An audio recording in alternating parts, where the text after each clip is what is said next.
friends.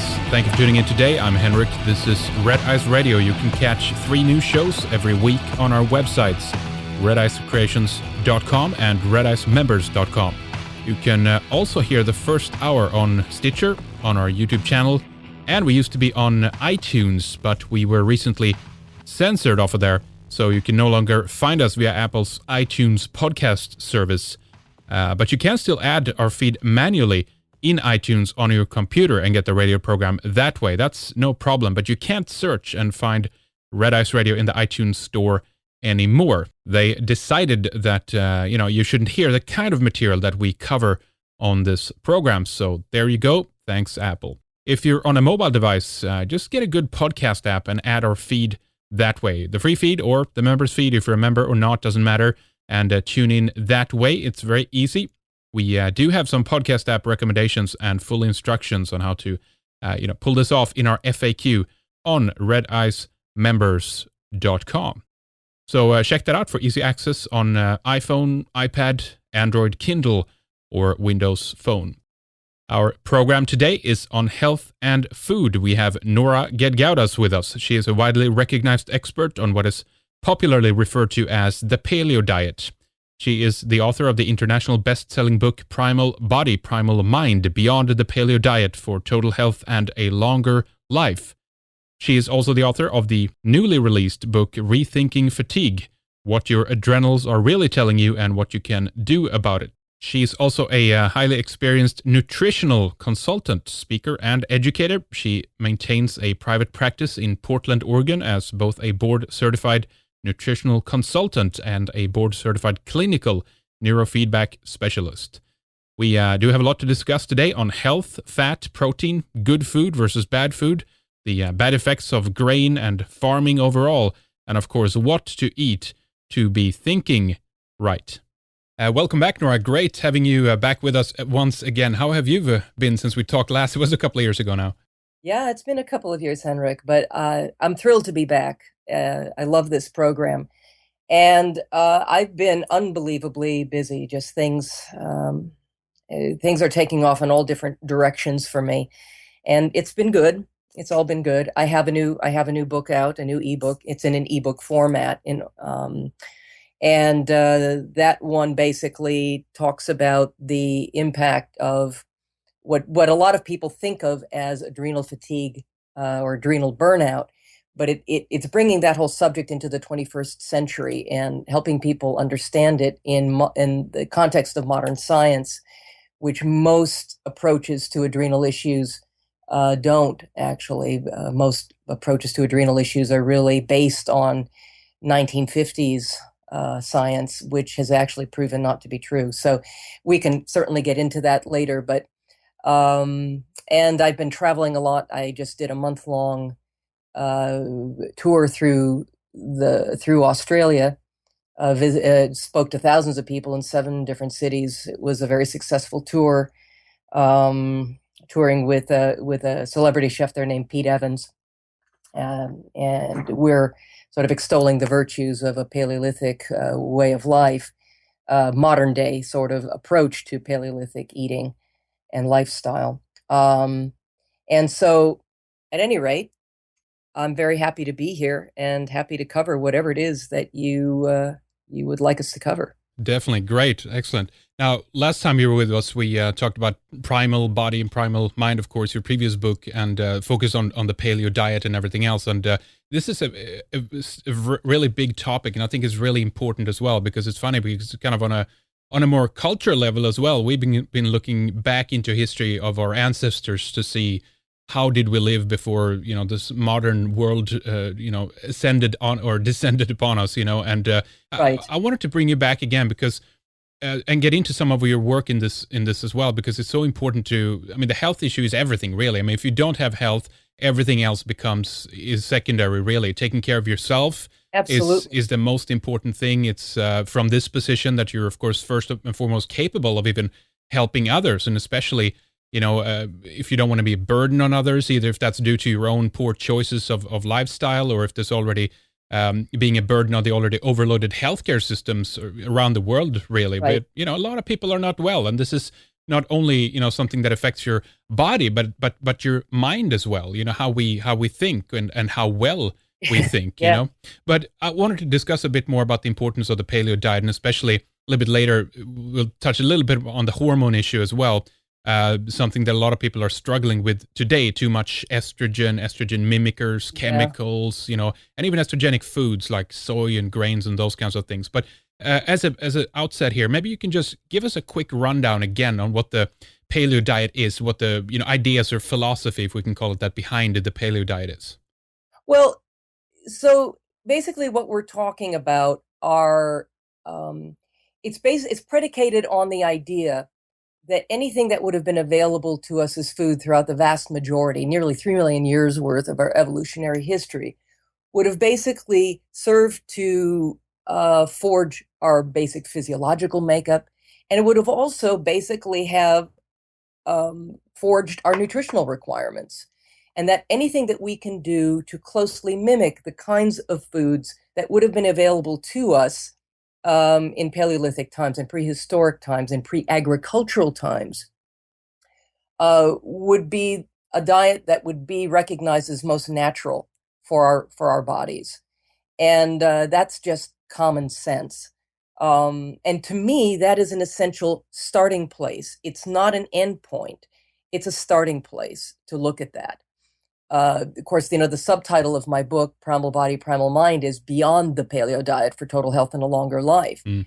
And what I mean by beyond is the fact that um, just because our ancestors did something, do we absolutely know that that is optimal for us now? And where we look to get the best information about that, in my personal view, is human longevity research. In other words, how can we tweak the principles that they lived by in a way that maximizes their optimization for for the way Mother Nature works, and also for the world that we live in now, which is quite a bit different, and in my view, perhaps quite a bit more hostile than the one that our ancestors knew. Yep. Um, and for the threats we used to face, I think species were quite a bit more visible to us than they are today. Many of us are oblivious to the things that we're facing, I think, as health challenges.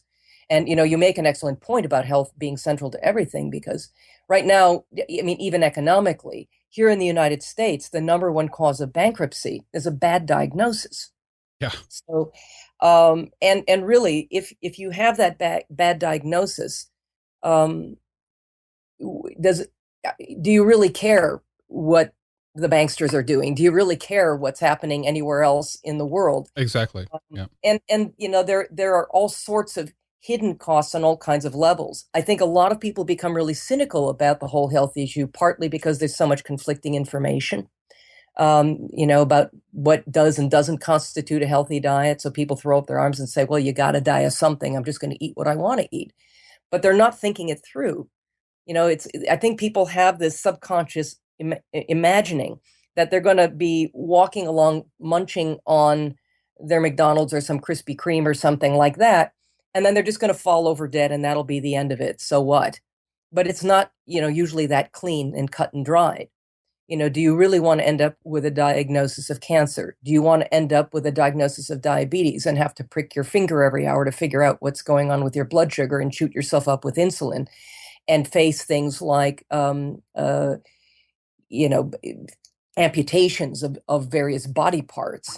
Do you want to have a stroke and be completely impaired in your ability to function and be forced to rely on your loved ones to change your diaper and whatever else? Do Yeah. you want to experience Alzheimer's or some form of dementia later in life? I'm dealing with that right now in my own family. And I'm here to tell you that is about the ugliest way to go that I can Yeah. imagine. I can imagine. Oof. I haven't seen it personally up close, but I've heard from a lot of friends and other family members that have struggled with this, and it seems to be obviously the most difficult for the people in their surrounding. Obviously, they've known these people in one way, and then see this personality change. Really horrible. Right. You know, the the afflictions that people face and that people fear, are largely diseases of modern civilization. These are diseases that have emerged over the last 10,000 years or so. We know from the fossil record that things like cancer and all kinds of skeletal abnormalities and osteoporosis and things like that were almost completely unknown once upon a time. You know, the fact is that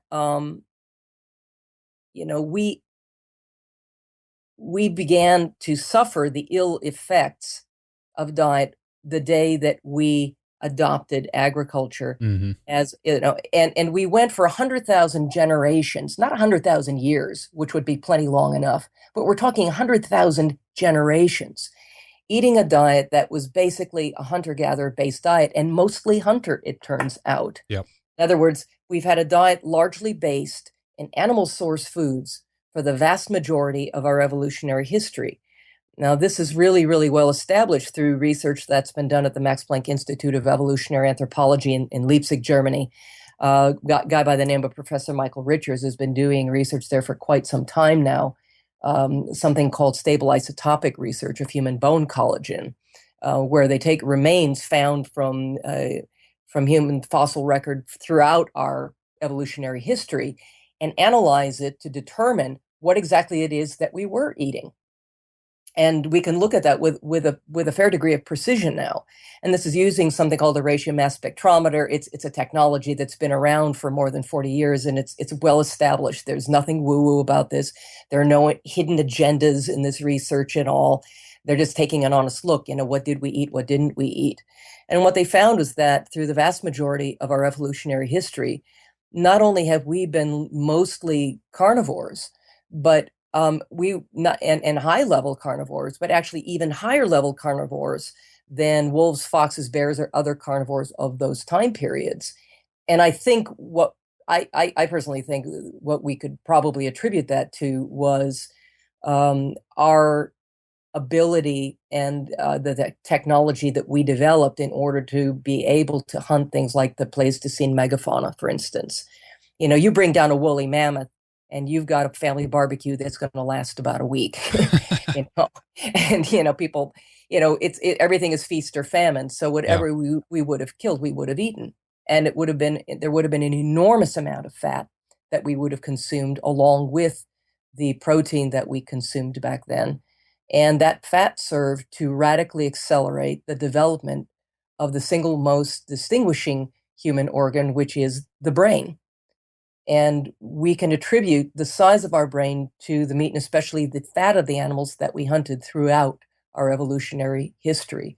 Our capacity to be able to do all the things that we do as humans, we can thank our hunter-gatherer ancestors for. And interestingly enough, since the adoption of agriculture, we've actually lost just over 10% of our brain volume. Really? That 10%? Yes, Wow. yes. That is actually well established in the literature, and paleoanthropologists know this very, very well. So, and this And is we know that I think that sure there's some anomaly cases I've heard, allegedly people like missing parts of the brain that still function, etc. But right. I do believe primarily that volume is actually related to IQ as well.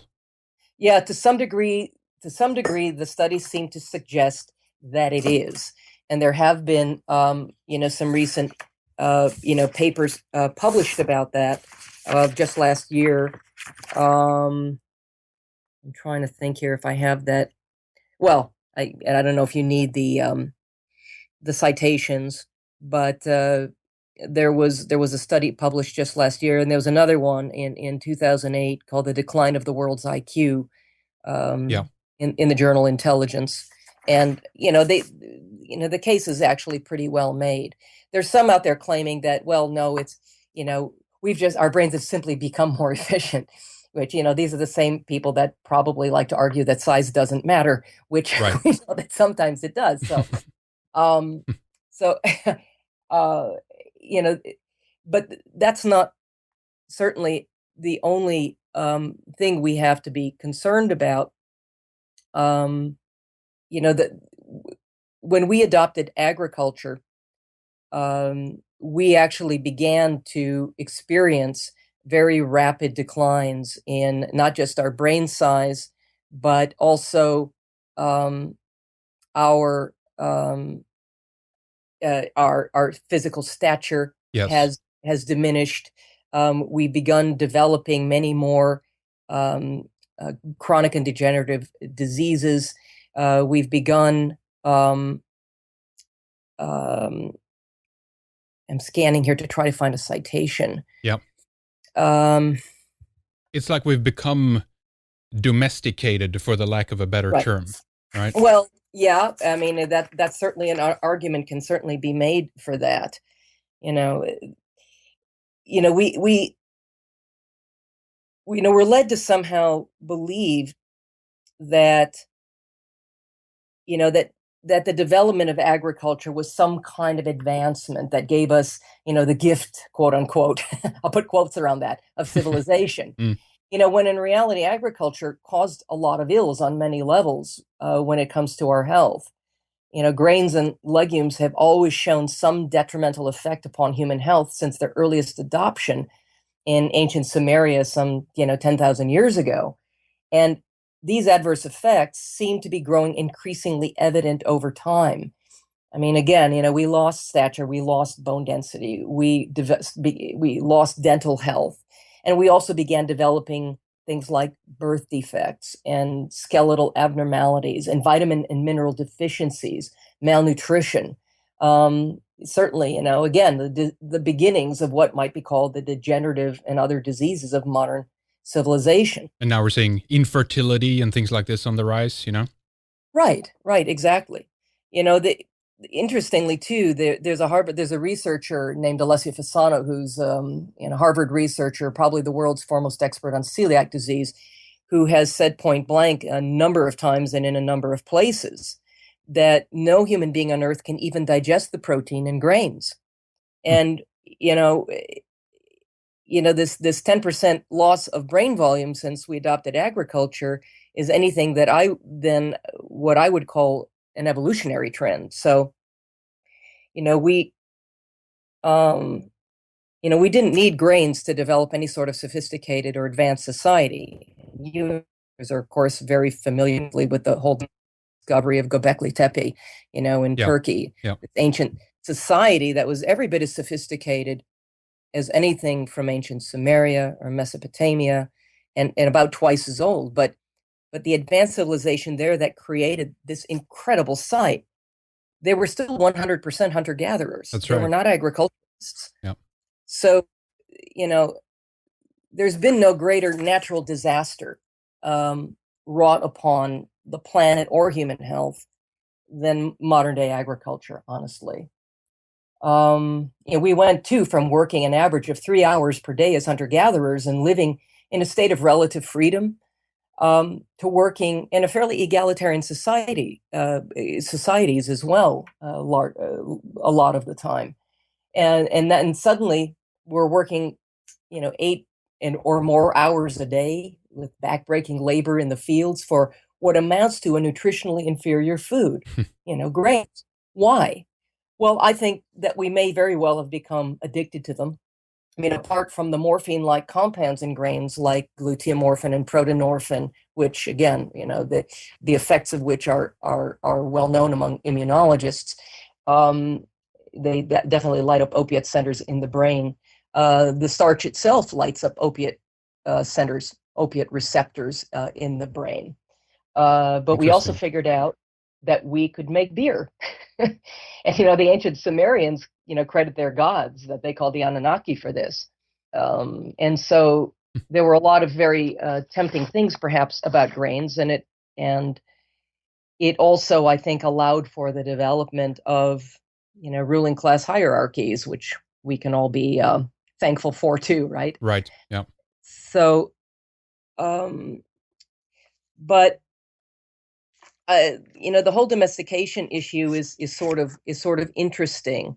We do seem to live in order for civilization, the way ours has been constructed, to perpetuate. our wild instincts really need to be suppressed or eliminated through domestication or both. And somehow that seems to have occurred. When you take an animal and you domesticate them, you take them out of their natural wild environment and you concentrate them in large populations in enclosures or concentrated areas, and they end up getting fed foods that are somewhat unnatural to them, and they end up also becoming there. A lot of the wild instincts are bred out of them, Yes. so that they're not resistant to being controlled or manipulated in some way. I mean, there are just far too many analogies here to totally dismiss the idea. I'm not saying that that's what happened. I don't know what happened for a fact, but there are a lot of interesting analogies to be drawn here when it comes to the concept of domestication, um, and um, to kind of, I think, raise an eyebrow here and there. So Yeah, it should. It should, right? It it should. should raise an Yeah. eyebrow. And to add something into this as well, I think that a lot of people are also in this time that we're in now, in the modern time with our educational system and everything else, are very confused, and we get a lot of wrong information. Although I believe that there's a lot of correct research out there, the human being is viewed, unfortunately, today, as far as I've been able to glean from everything, is that we're kind of outside today of the rules of nature. That we're not part of it. We've entered into a bubble, Exactly. isolated from evolution. I mean, for Right. example, we had a while back, we had Frank Salter with us, an Australian academic and researcher at the former, I think this is the one you mentioned, Max Planck Institute for Behavioral Physiology. Was that the same one? Okay. Yeah. Well, evolution. There's also Max Planck Institute for Evolutionary Anthropology in Ah, New Zealand. okay. Okay, Yeah. that's right. Anyway, they're related closely. And I remember Mhm. that he talked about this aspect as well, that even anthropology as well, the study has been very much weaponized. It's like it's not only a war on what Mother Nature is composed of, but even more so of the human being. Anthropology, we get a lot of weird, skewed information, uh, down to the fact that it even they refuse to look at things that actually differs between different people and races and genotypes, depending on where their ancestors were brought up in what region they lived for, as you said, for hundreds of thousands of generations. Sure, there was some movement, but again, this idea that there are differences today as opposed to how we lived in the past. Is this a big part of it, do you think, in terms of like missing the mark, that we're not getting the right information because anthropology is not honest today? Well, there's politics and economics that flows through every subject under the sun, whether we're talking about nutrition, whether we're talking about medicine, whether we're talking about anthropology, whether we're talking about climate science, anything. And you have to always sort of take what you're hearing, especially with respect to mainstream sources, with a little bit of a grain of salt and question what the motives behind what is being presented might be. And you have to dig a little deeper and really look at the underlying evidence for what's being presented and what we're being asked to unquestioningly accept. But certainly, our way of life today is based on seeing ourselves as fundamentally separate from our natural environment. I am not you, you are not me, we are not nature, we are, this thing that exists apart from it, almost as though we're somehow above it in some way. And we're not. We have this illusion of being separate from our natural environment. But there's nothing in this world that is separate from the natural environment. We just sort of have this. We have created this insulated version of it. We live in cozy, comfy, climate-controlled, homes, and we don't have to reach more than 2 feet in any direction to have something we can put in our mouths, even as we're still a species that lives, instinctively, maybe by feast or famine.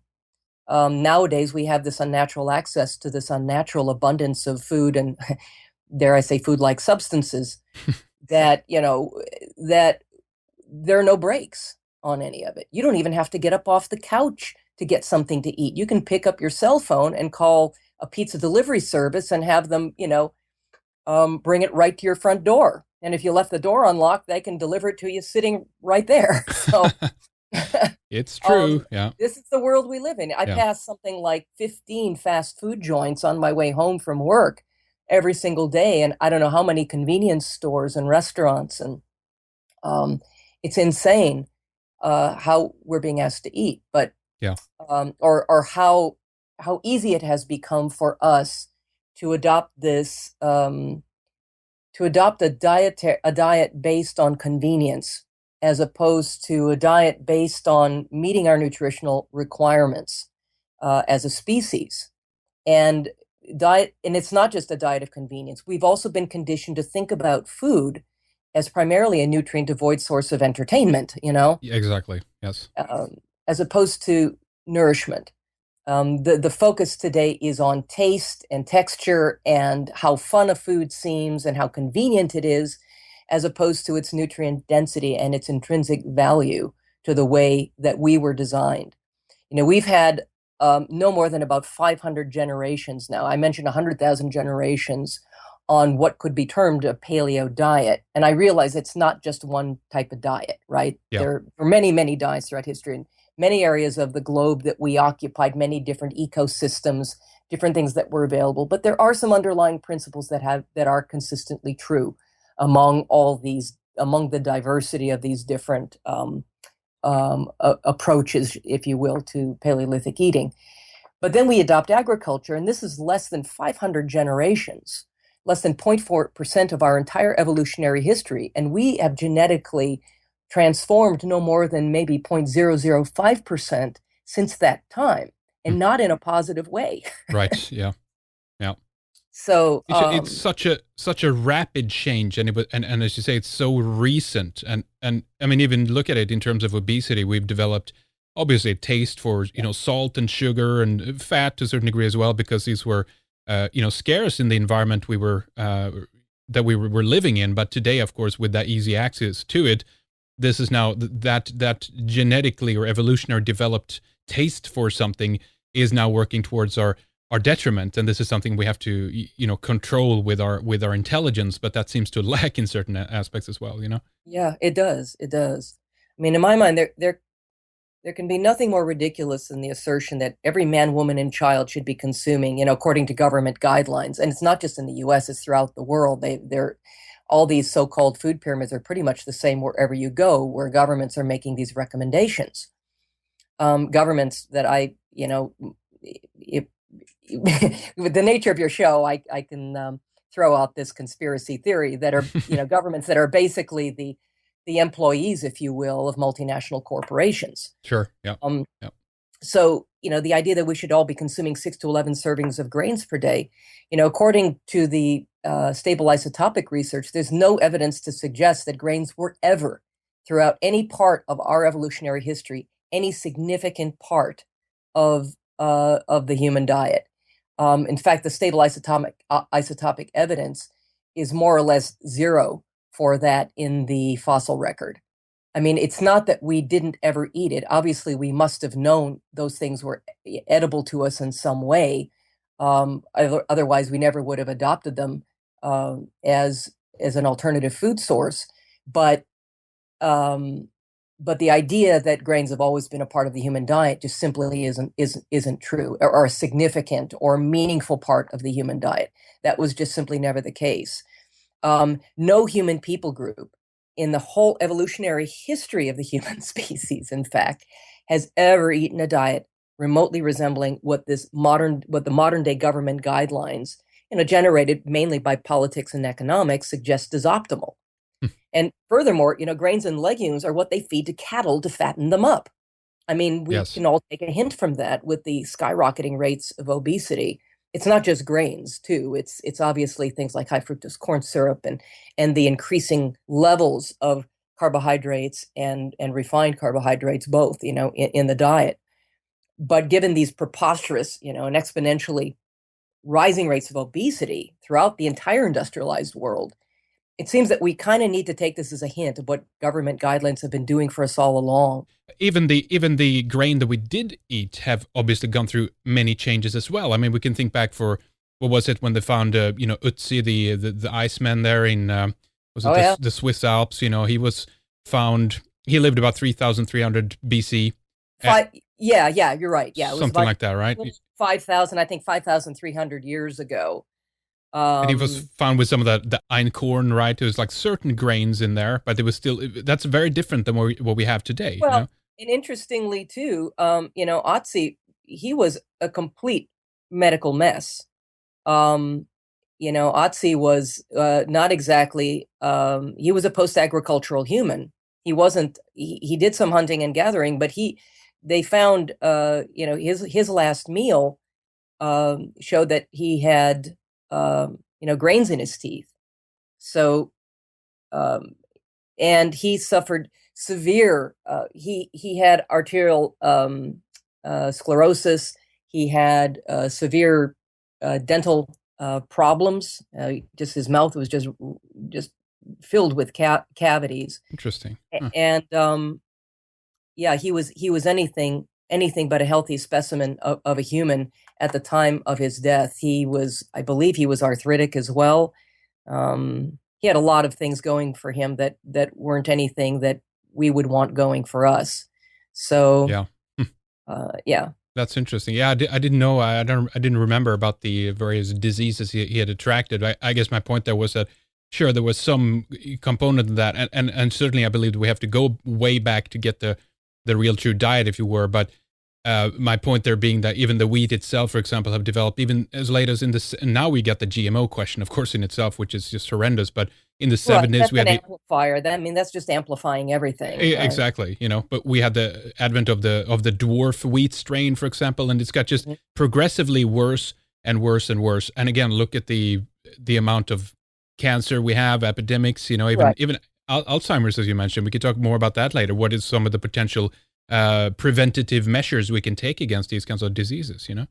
Right. Well, exactly. The interesting thing too is that one of the reasons for which, I mean, there was actually an article published in 2009 in the journal Gastroenterology that where they took 10,000 blood samples from 50 years ago and compared them to 10,000 blood samples from people living today. And the 10,000 or the blood samples that they looked at from 50 years ago were being stored, in military hospitals, cryogenically in military hospitals. So, and they did rigorous testing of both sets of samples, and they found that there's literally been a 400% increase in the rate of celiac disease.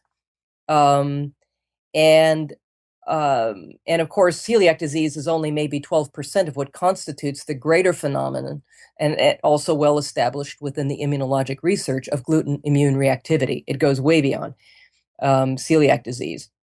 So, so this is something that is, a modern day, catastrophe, and this doesn't have to do. People think, that people who want to argue about that study say, well, that's because the modern day testing techniques are that much better, and that's not true at all. If they read the study, they would know that all these samples were tested using the current technology. There's also a quote from the Annals of Medicine in 2010 stating that the prevalence of celiac disease has increased fivefold overall since 1974. And this increase was not due to increased sensitivity of testing, but rather due to an increasing number of subjects that lost the immunological tolerance to gluten in their adulthood.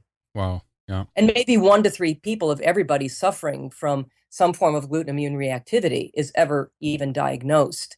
So it's a much more prevalent problem. But people assume that it's a gut related problem, and they say, well, my digestion's fine. I don't have a problem. Well, 8 out of 10 celiacs don't have gastrointestinal symptoms. In fact, in the Journal of Neurology, Neurosurgery and Psychiatry in 1997, the authors in that peer-reviewed article stated that our finding implies that immune response triggered by sensitivity to gluten may find expression in organs other than the gut, and the central and peripheral nervous systems are particularly susceptible. Hmm. Gluten Wow. sensitivity may be at times primarily, if not exclusively, and I'm actually quoting from a journal of neurology now, Yeah. neurological disease affecting not only the brain and nervous system, but also cognitive and psychiatric illness. And half of everybody, at least half of everybody with gluten immune reactivity is producing antibodies against their own brain and nervous system. So we need to take Ouch. this the subject seriously. And Yes. here's the other part to this, though. You don't even have to have an immune reactivity to gluten in order for it to do damage to your gut and do damage to your brain. Whenever you consume gluten, which, by the way, nobody can digest in the first place, it stimulates the release of an enzyme called zonulin. Zonulin, basically, I know it sounds like something from a Star Trek movie or whatever, but it actually is an enzyme that controls intestinal permeability. And the normally very selective, but not just intestinal permeability, also blood-brain barrier permeability. So the same mechanisms actually control both. And when we consume a gluten-containing meal, and I don't care who you are, whether or not you are demonstrating a gluten immune reactivity, that for several hours following a gluten-containing meal, the presence of zonulin basically throws that semi-permeable gut, selective gut permeability out the window. It's like the gates open up. It's like the bouncer in front of the LA nightclub has fallen asleep, and now all the nerds are trampling over him and getting into the club and ruining the club's reputation because because the barrier there, the bouncer wasn't on the job. Okay, and that's Right. the gut barrier integrity, also the blood-brain barrier integrity. And anything that is undigested or anything in your GI tract that doesn't belong in your bloodstream can work its way in through these open junctions and get on that super highway called your bloodstream and impact every single organ, including your brain, because your brain looks the same way for that period of time of a few hours following. It's an acute form of permeability that follows a gluten meal, but it occurs, and it's a setup for immunologic reactivity down the line. It's also a setup for your organs and tissues and your brain to be adversely affected by things in your body that wouldn't have to be affected by. Wow. But also, Is it any amount? any amount. Wow. Yeah. So and also there is a lectin in gluten called wheat germ agglutinin that is actually highest in sprouted grains, the ones that are supposed to be healthy for everybody. But it's present in all gluten grains, and wheat germ agglutinin is actually able to cross the blood-brain barrier all on its own, even without the help of zonulin or whatever else, and attach itself to your myelin and block the production of nerve growth factor, which in effect is the way your brain maintains and regenerates itself. So in effect, it's a form of potential brain damage associated with consuming gluten, even without an immune reactivity. So in other words, grains are effectively not a health food for anyone. I don't care who you are. The idea that there is no such thing as anyone wandering the face of the earth with a grain deficiency. It's just not out there. These are foods that are incredibly new to us. You were mentioning, the dwarf wheat and all that sort of a thing. I think part of the problem too is that every time we hybridize these crops, grains and legumes and things, we create about 5% new proteins. And those 5% new proteins are something our immune system has to reckon with. We have to adapt to that. It takes a long time to Yeah. adapt Wow. to changes in our food supply. And we just haven't had a chance to adapt to what we were eating 10,000 years ago, much less what is being hybridized today. Plus, industry is selecting for more gluten in the grains because they find it useful in food manufacturing and baking and whatever else. And I think our genome is also just that much more vulnerable, where we had the Industrial Revolution maybe a couple hundred years ago, and maybe 13 generations or so that has been exposed to an increasing amount of processed food in our diet. And, this kind of thing leads to increased vulnerability with each subsequent generation. You can't have a healthy genome if what's supplying that genome's biochemistry is deteriorating the biochemistry. Exactly. Yeah. So, Yeah, because that's a worry I have. Is like, okay, is the damage like already done due to what my ancestors ate, or is this something? Do you think that there's we can repair this very quickly depending on how we change our lifestyle now, or is it the same way in reverse that we'll better get on the right bandwagon here right away in order to prevent what is coming due to what we've done? Well, I think that there are a lot of steps that we can take. I mean, obviously, we were born the product of the generations that preceded us. And so we have a certain genetic makeup to work with. But, genetics are maybe are a small part of the equation. It's epigenetics, right? It's what we do with our diet and our environment to influence the expression of our genes. I mean, just because you have a gene for something doesn't mean that gene is going to be expressed in your lifetime. We all have Sure. genes for all kinds of awful things. Whether or not a gene expresses itself or not is predicated on the environment in which that gene exists and what we supply that environment with. And so genes are controlled by regulatory genes. Regulatory genes are largely controlled by nutrients in our diet and other environmental factors and epigenetics. So we have a tremendous amount of control over how our genes express themselves. And to me, again, looking at the world we live in today, what we're faced with, coupled with what's happening in human longevity research, were the things that I wanted to take and make modifications to those foundational Paleolithic principles in order to better the results that we can get from from a better foundational diet. So, that the world that we live in today is we've got things going on today that that our most primitive ancestors, our evolutionary antecedents could not have even begun to fathom. Yeah. It's really crazy. Everything from genetically modified foods and pesticides and herbicides and air and water pollutants and depleted soils and EMF pollution and this crazy kind of 24-hour daylight that we've created in the form of electricity that is done, I think, a considerable amount to screw up our circadian rhythms and invisible threats like radiation that the world is facing many times over right now in ways that most people are just either are unaware of or choose to be unaware of. Yeah.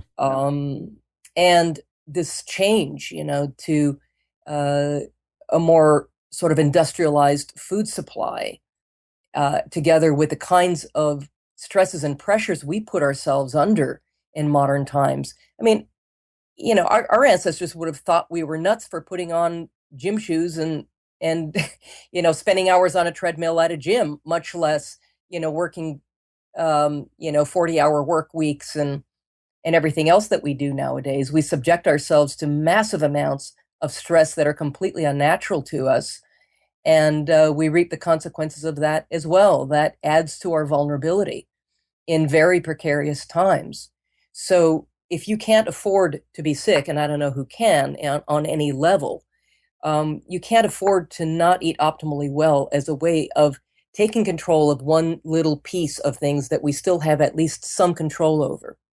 I kind of, I have this analogy that I like to throw out there that I like to think is a useful analogy, because when you look at just the sheer weight of everything we're facing as a species right now, it's easy to become very depressed and go into a state of despair over it, almost a futility, if you will. Mm-hmm. Yeah. That's not the way I look at it. When I see this stuff, it turns me into a Girl Scout. I'm thinking, okay, so this is happening. What can I do about that? How can I modify what I'm doing in order to compensate for this as best as possible? And I used to participate in martial arts, and one of the things we sometimes would do in classes, we would try to simulate a real life situation. So somebody comes up to you in a dark alleyway and grabs your arm. It's human nature to look at that, at what's being restricted in that moment as in kind of a state of panic and be focused on, oh my God, I'm trapped, I'm being restricted, somebody's got me, I'm doomed, whatever is going through your mind at that moment. And in martial arts training, what you're trained to do in that moment is acknowledge what's being restricted, but then shift your focus to what's not being restricted. Oh, look, you've got another arm you could punch them with. You've got two legs, two knees that you could knee them with. You've got feet, you could run. You've got two elbows. You can headbutt. You can scream. There are a lot of things that you can do to improve the outcome of that situation. And I sort of jokingly call it becoming a prime ninja warrior, where in the light of all the things and in this time period that we seemingly, I'll say seemingly, have no control over, it is incumbent upon us to take responsibility for one thing, but also do to take responsibility for and to do what we can, right? Yeah, exactly. And again, what we choose to eat is something we still have some control over, and there are forces hard at work removing our ability to control even that. But we still have some control over that. And if you don't have your foundational health, you've got nothing. You have no quality of life. Everything that you experience in your life is predicated on the health of your body and especially your brain. And it's not about quantity of life; it's about quality of life along the way. I could get hit by a train tomorrow, but my brain is still intact. My physical health is still intact. My capacity to contribute in my life is still intact, and to experience, the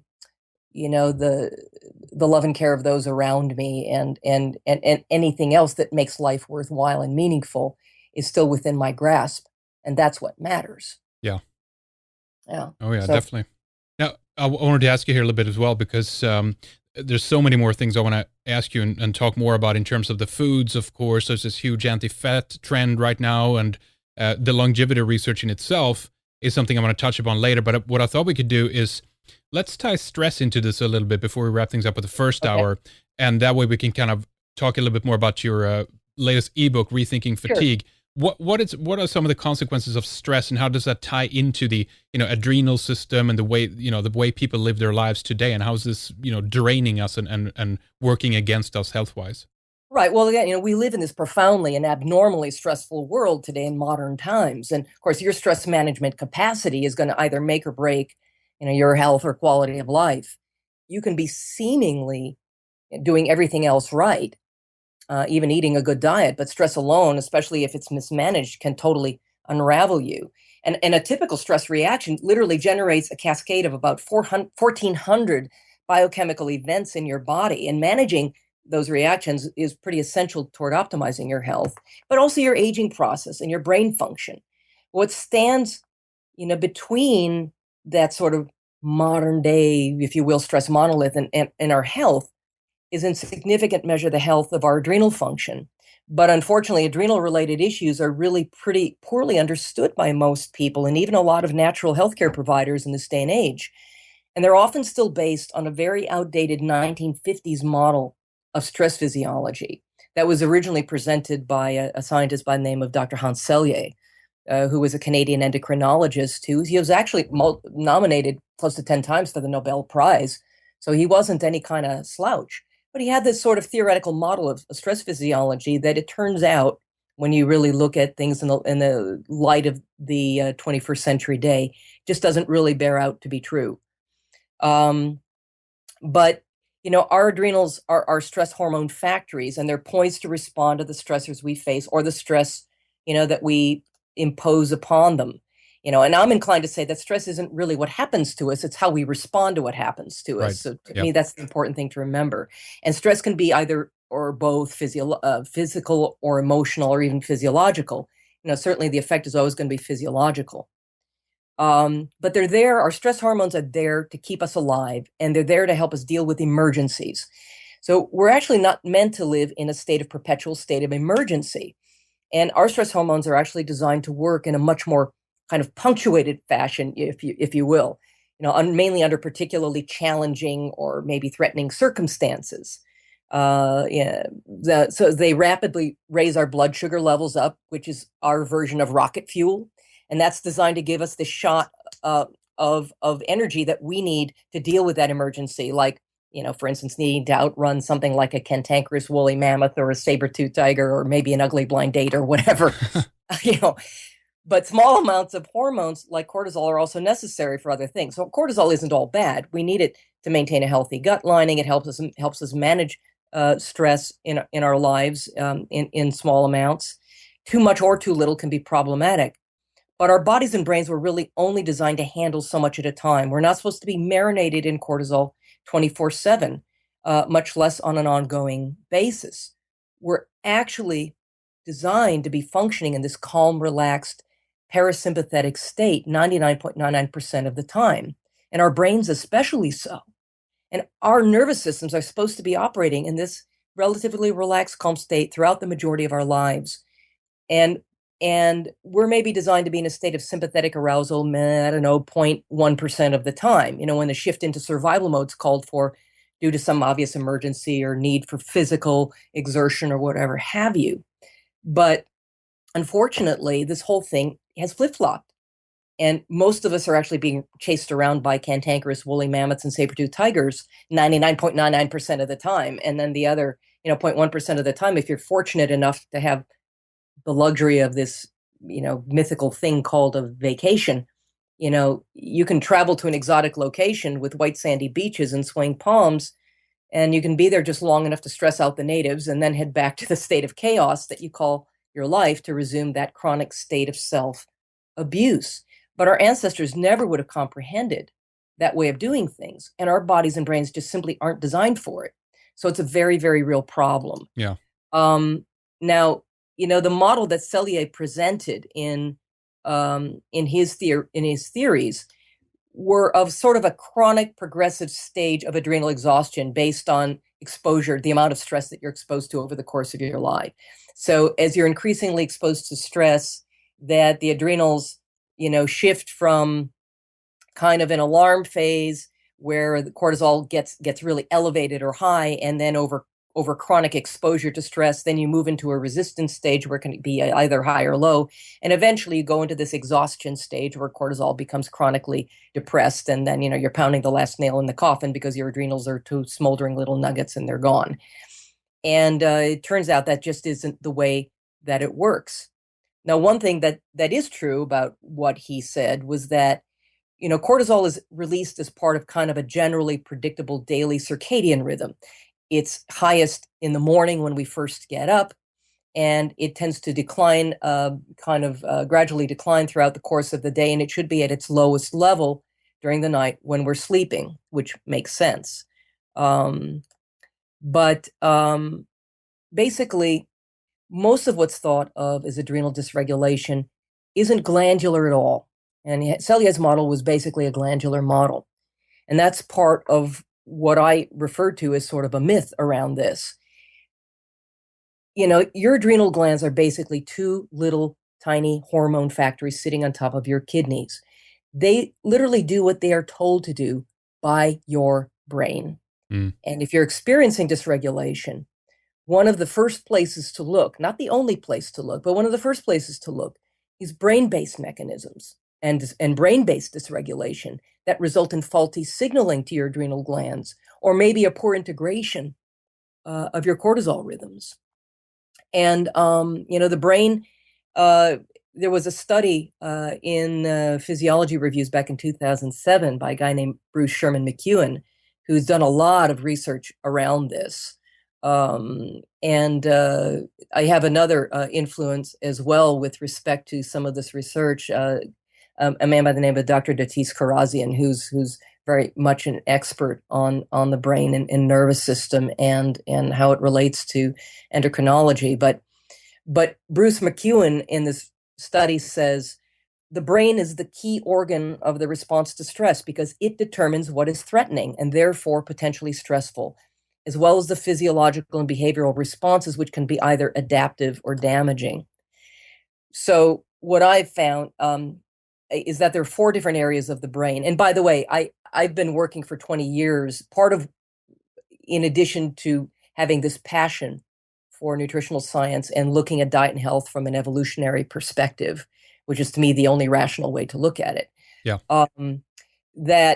I also do something called neurofeedback, which is a kind of a sophisticated form of brain training. And in neurofeedback circles, like EEG biofeedback, right? Yeah. I've seen every kind of brain dysregulation that you could possibly shake a stick at over 20 years. It's, working with 8 clients a day, every day, 5 days a week for the last 20 years. I've learned a thing or two about the brain. And Um, and we've long in the field looked at the brain as being a much more central regulatory thing for adrenal dysfunction. But you can kind of break it down into four different areas of the brain that tend to be involved in regulating adrenal function. There's the hypothalamic pituitary axis. Now, that helps to control the amount of cortisol that you're producing at any given time. There's the hippocampus, which is a part of your temporal lobes just over the tops of your ears. And that part of your brain actually manages what you can think of as the cortisol rhythm, the adrenal cortisol rhythm. There's a part at the top of your brainstem called the mesencephalic midbrain. And that part of your brain, it's also very limbic, very kind of primal part of your brain, is very much involved with the amplitude of your adrenal response at any given time. And then there's your pineal gland, which is in part responsible for helping to regulate the cortisol and melatonin balance. And what I've done in my book, which is called my new book, it's an ebook called Rethinking Fatigue, what your adrenals are really telling you and what you can do about it, is I've taken and actually, and it goes beyond actually just these four areas of the brain. There are other things too, including mitochondrial dysfunction, autoimmunity, and other things that Hmm. can contribute to what we think of as adrenal related issues, free radical processes, whatever. I've broken it down to the kinds of symptoms that may be typical of these different types of dysregulation that the reader can use as a screening tool to figure out where it fits for them. And then what I offer in conjunction with that are a list of things that have shown to be helpful for supporting and helping to manage those issues. Now, I also talk about the kinds of tests you might want to order, have your doctor or healthcare provider, your knowledgeable and qualified healthcare provider order to help figure out exactly where you're at for sure. But people see themselves in the mirror of these descriptions all the time. I mean, I've had people write me every day since this book was released last month and say, "Oh my God, you described me to a T. It's like you knew me." Hmm. Yeah. I never thought of it this way, and this so totally makes sense for me. And the book is really designed to be very self-empowering. It's like I can't work with everybody anymore. I'm not even taking new clients anymore because I'm too overwhelmed with other demands. So this book is a way of my being able to hand myself off to people and say, here, it's in here, Right. Yeah. and you can apply what you need to from this, and also uh, find a healthcare provider that can help you order some of the tests and things like that. Um, so, you know, I don't know how much you want to go into all these different things and how they look. I just, we can talk about it more. I don't want to monopolize because I know you've got lots of other questions too.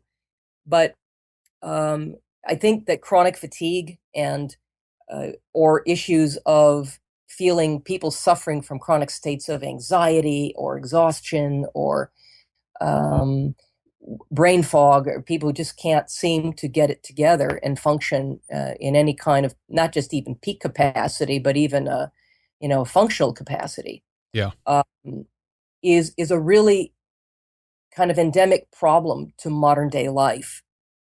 And there are a lot of different mechanisms at play. We're all tempted to want to boil it down to being one thing, and it seldom is just one thing. You're right. Sometimes, Yeah. sometimes lucky. But there's a lot of gray area that has to be considered. And sometimes it's layers of things that we have to dig through in order to figure out what's actually going on with us.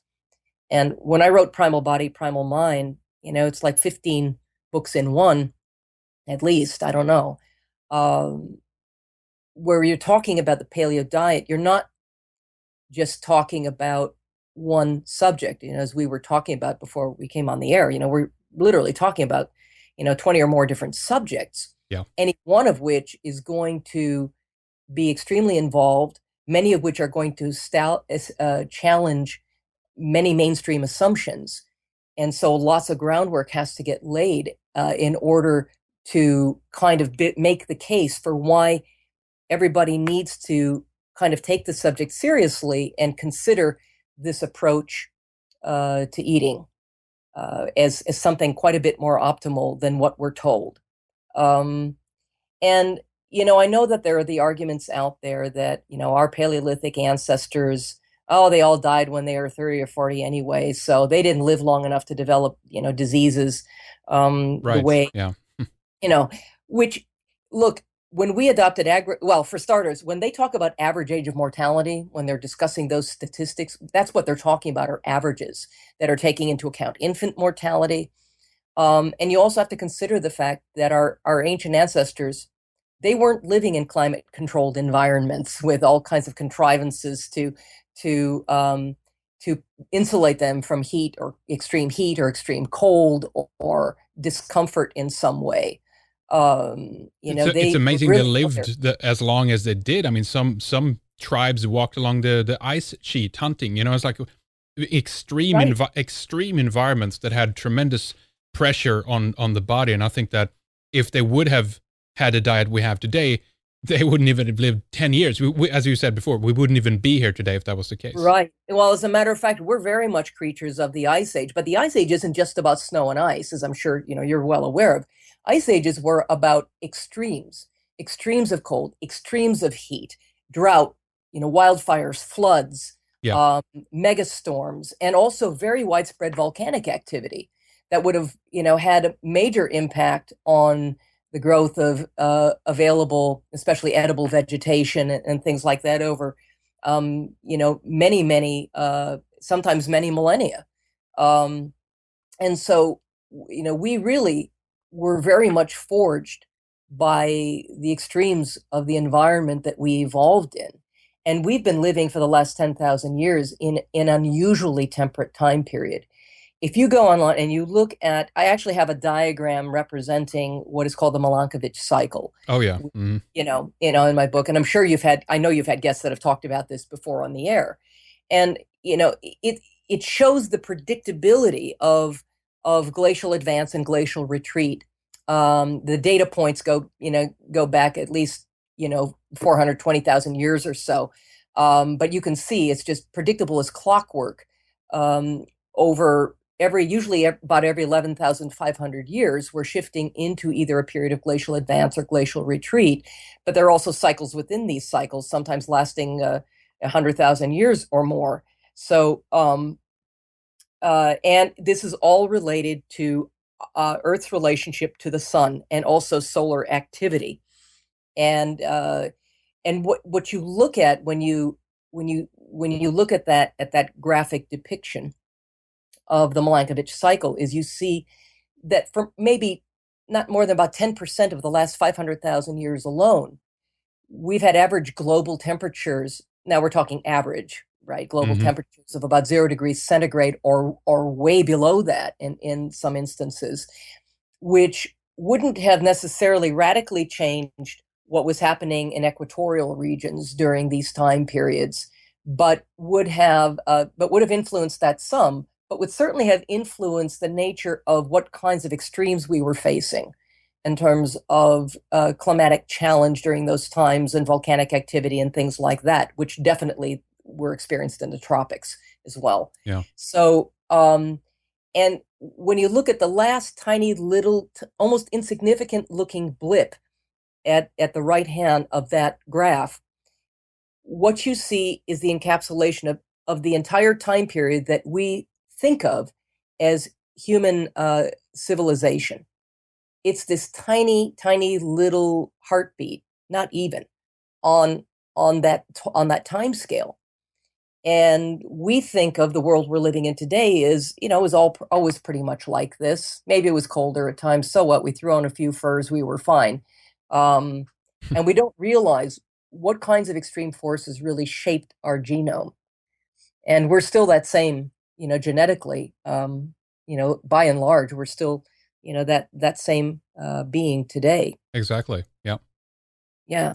Yeah, boy, there's just a tremendous amounts of variables to take in consideration here. But I'm just amazed and over this idea that we've seemed to isolated ourselves in this bubble that we somehow we're outside of it, or it doesn't affect us anymore, or we can do whatever we want. I mean, overall, just this idea that there is no consideration for ancestors, what they did, how they lived, and all these aspects. And it's so important, to kind of try to picture ourselves under what circumstances and of course, in what Right. way they lived, and of course, what food they ate to be able to, follow up on that. We can't just, change the behavior overnight and expect not to see any results from that. But there's a lot of more things I want to get into here. It's just a tremendous amount of more questions I have for you. I hope we can get to them all. But why don't we do like this? Let's take a little short break here between the segments first. But I want you to mention your books again, Rethinking Fatigue, the latest one, ebook, and then, of course, Primal Body, Primal Mind.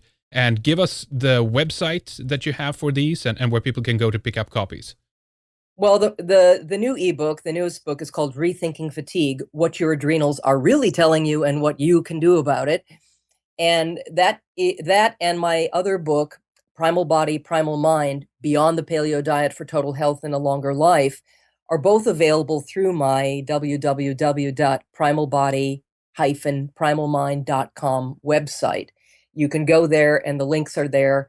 Primal Body, Primal Mind, obviously it benefits me if you buy it through my website, but it's also available in every bookstore, and it's available in all the ebook formats as well. Rethinking Fatigue is strictly available in an ebook format, and is going to be part of an ebook series I'm creating on specific topics. But yes, and you can sign up for a free newsletter and be in the loop, because there are also some exciting new developments occurring that I think many people that are interested in these subjects are going to want to know about. So, and I won't abuse your email ever. You will never get a spam from me. So, or as a result of me, I don't sell anybody's email information. So. All right, great. Well, good to know that. Thank you, Nora. And so again, then the website here, primalbody-primalmind.com. We're going to have this up, and we're going to link up the books as well, and check it out. There's a lot of good stuff here that we've been talking about, which is, of course, very, very important in terms of health, comparatively how we live today as opposed to in the past. And we have much more to get to. So stay with us, Nora. We'll take a short break here, and we'll be right back with more. All right, we'll continue for another hour and a half with Nora at redicemembers.com for much more on her work and expertise. In the second hour, we discussed the problem with a vegetarian or vegan diet. We talk about the anti-fat craze, and that this actually is very detrimental, full-on dangerous actually, as fat is fuel for the body. This leads to problems with your mental processes and can also lead to issues of infertility and a lot of other problems. We get into hormones, chemicals, and longevity research. And later we talk about what to eat. We talk about some examples, and that from, nose to tail philosophy is not something that we do and apply anymore. We seldomly eat organs, for example, or bone marrow like other animals do. And it's here where we have a lot of good fat and nutrients. So we kind of get into that a little bit more. So lots of good tips coming up. We'll continue at redicemembers.com. Go there to subscribe and tune in. We have a lot of material for you there and your family or close friends to enjoy. So sign up and help us out, and we'll talk more there. Thank you for listening. We'll be right back with more.